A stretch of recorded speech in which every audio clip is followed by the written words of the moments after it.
सुबह से लेकर हो जाती है शाम, आप सबका रखती हैं पूरा ध्यान, पर नहीं रख पाती अपने आराम और सेहत का ख्याल।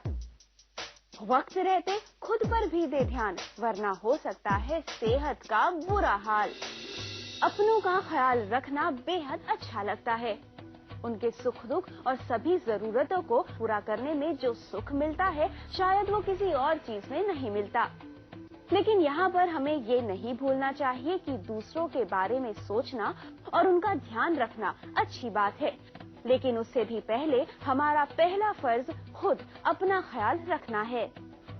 बहुत ज़रूरी है कि आप सबसे पहले अपने को जानें, अपने ऊपर फोकस करें, क्या आपके लिए अच्छा है उसके ऊपर ध्यान दें, और आप किस तरह से अच्छे से अपने आप को इस दुनिया में, इस वर्ल्ड में रिलेट करते हुए आगे बढ़ाएं। तो दुनिया के साथ ही चलना है, ये भी याद रखें, और इसी को ही हम सेल्फ सेंटर्ड होना कहते हैं। आमतौर पर देखा जाता है कि हाउसवाइफ्स पूरा दिन अपने घर और परिवार के लोगों की देखरेख में ही अपना पूरा समय गुजार देती हैं और अपने अहम फैसले लेने के लिए भी दूसरों पर डिपेंडेंट रहने लगती हैं, जिसके चलते अपनी इच्छाओं को मन ही मन दबाने लगती हैं। अपने फैसले भी खुद लेना बहुत जरूरी है। हमें ये जानना होगा कि अगर हम दूसरे के हिसाब से अपने फैसले लें या दूसरे की बातों को ही इम्पोर्टेंस दें, तब हमारी लाइफ हमारे हिसाब से नहीं चलेगी। कुछ दिन तक तो हम ऐसे चला लेंगे, बट एक स्टेज के बाद एक बहुत बड़ी सी फ्रस्ट्रेशन हमें अटैक करेगी, और वो फ्रस्ट्रेशन बाकियों के लिए भी फ्रस्ट्रेशन का कारण बन जाएगी, और तब दूसरे ये नहीं जान पाएंगे कि इससे अचानक से क्या हुआ। 2-4 दिन पहले या कुछ समय पहले तो ये खुद हमें कह रहे थे कि इसी तरह से डिसीजन लेना है या ये डिसीजन सही है, आज इनका डिसीजन बदल क्यों गया, आज ये अपने ही लिए हुए डिसीजन पे फ्रस्ट्रेटेड क्यों है। वो ऐसा इसलिए हुआ क्योंकि आपने दूसरों की बातों पे हामी भर दी। दूसरों को ये मालूम भी नहीं चला कि आपका डिसीजन था या नहीं था, पर इसमें गलती आप ही की है। अगर आपको लगता है कि आप पर काम या जिम्मेदारियों का बोझ ज्यादा है और इसके चलते आप चाहकर भी अपने लिए या अपनी देखभाल के लिए वक्त नहीं निकाल पा रही हैं, तो बेहतर होगा कि आप घर के बाकी सदस्यों के साथ अपना काम बांट लें, क्योंकि जब तक आप अपनी बात खुलकर दूसरों के सामने नहीं रखेंगी, तब तक सामने वाले आपकी बात को नहीं समझ पाएंगे। अपनी दिल की बात दूसरों को रखने से पहले सबसे पहले आप दूसरे को बिठा करके अच्छे से समझाइए कि वो आपके लिए कितने इम्पोर्टेंट है और कितना आप उन्हें प्यार करते हैं। जब दूसरे को आप ये बताते हैं, तब दूसरा आपकी बात सुनने के लिए ओपन होता है। उसके बाद आप अच्छे रूप से अपनी बात अपने ऊपर रखते हुए बोलिए। ये नहीं बोलिए कि तुम्हें कैसा लगता है या तुम क्यों ऐसा सोचते हो या तुम्हें नहीं लगता।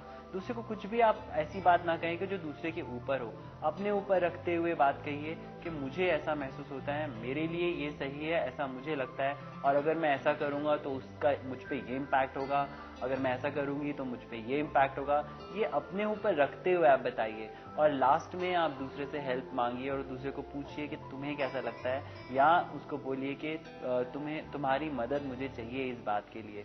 कई बार हमें लगता है कि अगर हम दूसरों की बात नहीं मानेंगे और उनसे ज्यादा अपने बारे में सोचेंगे, तो वे हमें गलत या सेल्फिश समझेंगे, लेकिन ऐसा बिल्कुल नहीं है। अपना ख्याल रखना या अपनी जरूरतों को पूरा करना सेल्फ सेंटर्ड कहलाता है, और एक हद तक हमें सेल्फ सेंटर्ड होना भी चाहिए। इस उलझन से बाहर आने के लिए जरूरी है कि सबसे पहले सेल्फिश और सेल्फ सेंटर्ड के बीच के अंतर को समझा जाए। सेल्फिश होना यानी कि सिर्फ अपने फायदे की बातें सोचना, सिर्फ अपने गेन की बातें सोचना, उसमें चाहे दूसरे का नुकसान हो रहा हो या नहीं हो रहा हो, उसके लिए कोई भी परवाह नहीं करना। जबकि सेल्फ सेंटर्ड होना का मतलब ये है कि आप अपने सेल्फ को जानें, अपने सेल्फ की क्या जरूरतें हैं उनको जानें, अपने सेल्फ पे फोकस करें और एक मजबूत सेल्फ आत्मनिर्भरता को एक रूप दें, और उसमें इस चीज का भी ध्यान रखें कि आपकी जो इमेज है दूसरों के मन में, वो भी बहुत इंपॉर्टेंट है। अगर दूसरों का अच्छा आप सोचते हैं और अच्छा सोचते हुए अपने सेल्फ को सपोर्ट करते हैं या अच्छे रूप से अपने सेल्फ को सपोर्ट करते हैं, वो है सेल्फ सेंटर्ड होना।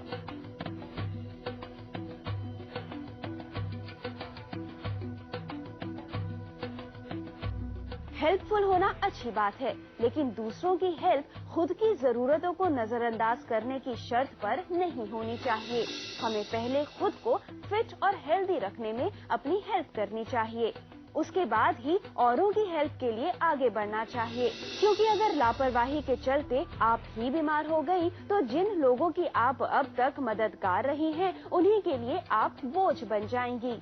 ये जरूरी है कि पहले आप फिट हों, पहले आप सेटिस्फाइड हों, स्ट्रेस फ्री हों, तभी आप अच्छे से अपना कर्तव्य निभा पाएंगे दूसरों के प्रति भी।